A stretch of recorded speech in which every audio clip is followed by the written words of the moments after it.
Këtë vit do të furnizohen me tarifat rregullune vetëm konsumatorët shtëpiak dhe konsumatorët e biznesorët vegjël, cilët kanë të drejtë të furnizohen me tarifat rregullune. Këto kriteri janë të vendosura në ligje, në legjislacionin primar në vitin 2016. Procesi liberalizimi tregut ka filluar nga ana ZRE-s për zbatimin e këtyre ligjeve në vitin 2017. Tani më veç i kemi disa konsumatorë që kanë qenë në treg, siç është Feronikli, Trepça, Sharcemi e disa konsumatorë tjerë. Mirë po, me qenë se kemi pas edhe kemi ritheksuar edhe një herë, kemi pas krizën e pandemin, njëjtën kohë kemi pas edhe krizën energjetike, ZRE-ja e ka stopu procesin e liberalizimit të tregut me qëllimin e vetëm të mbrojë këto biznese derisa të kalohet kjo pjesë, si më thonë, kriza energjetike, më njëkohësisht edhe pandemia. Për këtë arsye edhe ne kemi shtyr edhe vitin e kaluar, edhe me qenë se kanë qenë ende çmimet e energjisë elektrike shumë të larta, e kemi shtyr për një vit. Këtë vit është viti i fundit që ata do të furnizohen me tarifat rregullune, cilët nuk i plotësojnë kushtet. Pra, këtë vit do të furnizohen me tarifat rregullune vetëm konsumatorët shtëpiak dhe konsumatorët e biznesorët vegjël, cilët kanë të drejtë të furnizohen me tarifat rregullune. Ndërsa konsumatorët tjerë kanë mundësi të furnizohen me çmime tregut, besoj se është edhe një mirë që ata ta fillojnë ta marrin fatin e tyre në dorën e tyre dhe të negociojnë kontrata shumë të favorshme me çmime tregut, cilat ata mund të negociojnë direkt me cilin do prej furnizuesve. 19 kompani janë të licencuara vetëm në Kosovë, mirë po një numër i madh i tyre që operojnë në Shqipëri edhe në Maqedoni. Bizneset tona mund të lidhin kontrata edhe me këto kompani dhe të furnizohen me energji elektrike me çmime shumë të favorshme, për cilat ne konsiderojmë që ndoshta në vitin e parë do të ketë një kosto shtesë për këto biznese, mirë po në afatgjatë konsiderojmë që është një e mirë, me qenë se ata do të kenë mundësinë që ta zgjedhin vetë furnizuesin, por në njëjtën kohë dhe të negociojnë kontratat për furnizim me energji elektrike. Pritet që numri i bizneseve që duhet të dalin në treg të rjenë rreth 1000 biznese, mirë po duhet me ritheksu që bizneset tjera e kanë për obligim me dëshmu që i kanë më pak se 50 punëtorë dhe më pak se 10 milion euro në rast se dëshirojnë të furnizohen me tarifa të rregullune nga rregullatori. Këto biznese kanë për obligim me dëshmu që i plotësojnë këto dy kategori në rast se dëshirojnë të furnizohen me tarifat rregullune. Në këtë rast, obligimi për shërbim universal është vendosur nga ZRE-ja për keskën. Dhe gjithë konsumatorët, biznesorë, cilët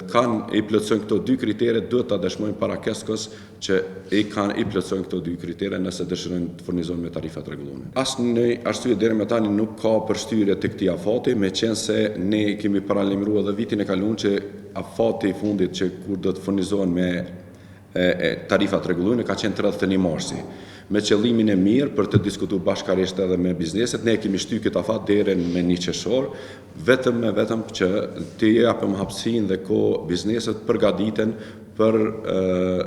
si më thonë, këtë proces, dhe të njëjtën kohë ne bashkërisht do të jemi bashkë me bizneset për t'i ndihmuar në këtë proces. Ne jemi të shikuar mundësinë ndoshta edhe për shtyrjen e këtij afati, në rast se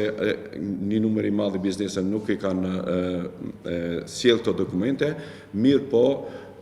nuk do të jetë afat shumë i gjatë, me qenë se data për fillimin ose implementimin e tarifave të reja do të jetë 1 maj. Afati sot s'ka dhënë për dorëzimin e këtyre dokumenteve. Në rast se kemi një numër të madh bizneseve që nuk i kanë dorëzuar këto dokumenta, ne do të shqyrtojmë mundësinë e shtyrjes edhe për një periudhë të shkurtër të këtij afati, po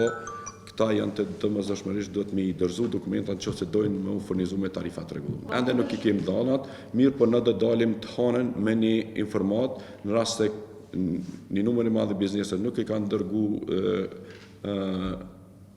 këto dëshmi të kesko,